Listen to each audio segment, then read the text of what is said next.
Hello and welcome to another Nikke video. New developer interviews giving us insight on their design philosophy and content that will be implemented into Nikke have been revealed, and I'm going to discuss it.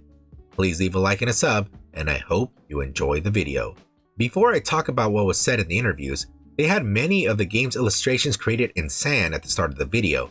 Not sure who was doing the work, but it was incredibly beautiful.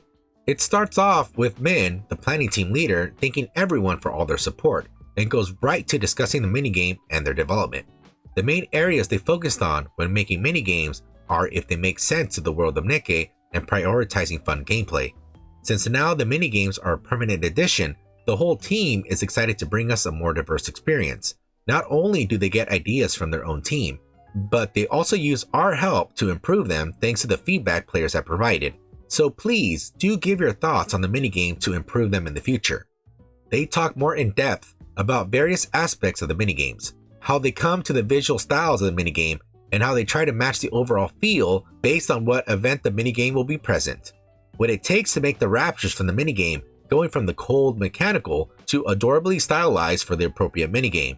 They also talked very briefly about the programming of the minigames, such as defeating the enemies, leveling up, and obtaining items, explaining how excited they were for players to get the high score in the BBQ minigame and just how much manpower was required for Memory of Goddess, marveling at the end results and the players enjoying the minigames.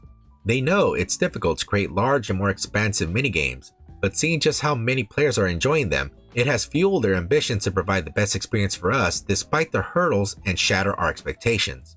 Next up, the director of Nikke, Yoo Hyung-seok, talks about the future of Nikke and the plans for 2024. They will continue to provide updates into the game for the coming year, and they fully understand just how massive the game has become, not only in the gameplay department, but in voice acting, storytelling, and events.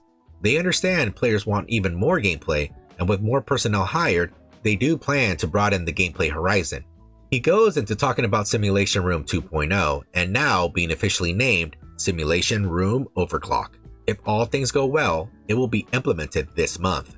This will allow us to get more skillet materials and will provide more of a challenge. They aim to make the rewards worth it if you decide to take on this new mode. They already know that the mode is not perfect, and they are expecting us as players to provide feedback on not only the new mode, but on the rewards. So please do provide feedback for whenever it's implemented. Next, he talks about enhancing the shooting experience. They want to make the main aspect of Nikke more enjoyable and engaging for all players. New gameplay modes, bosses, and enhancements to existing gameplay have been touched upon.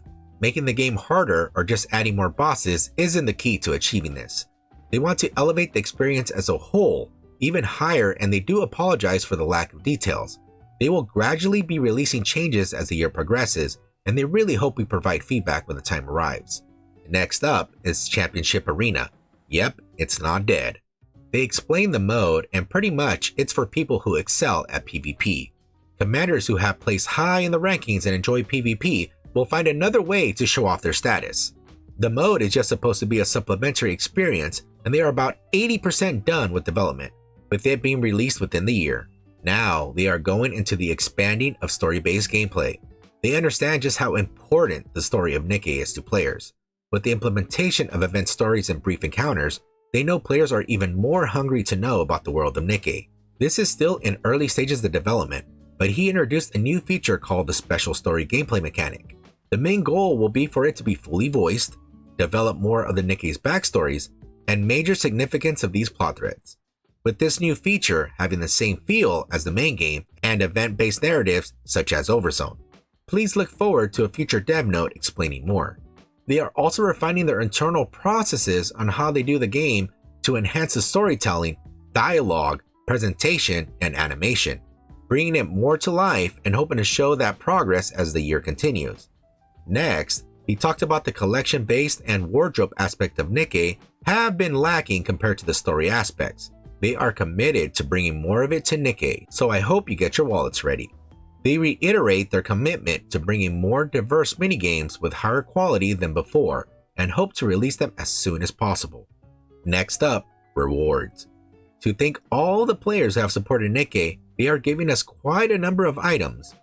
2024 gems, 20 advanced recruit vouchers, a synchro slot expansion, and 24-hour resource boxes. I'm actually quite shocked at the number of free things they have given us since the 1-year anniversary, and I hope this continues.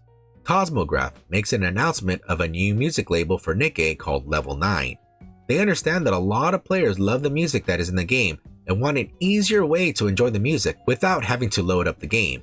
They will put the music on many different platforms, so choose the one you like the best and go jam to some Nikke.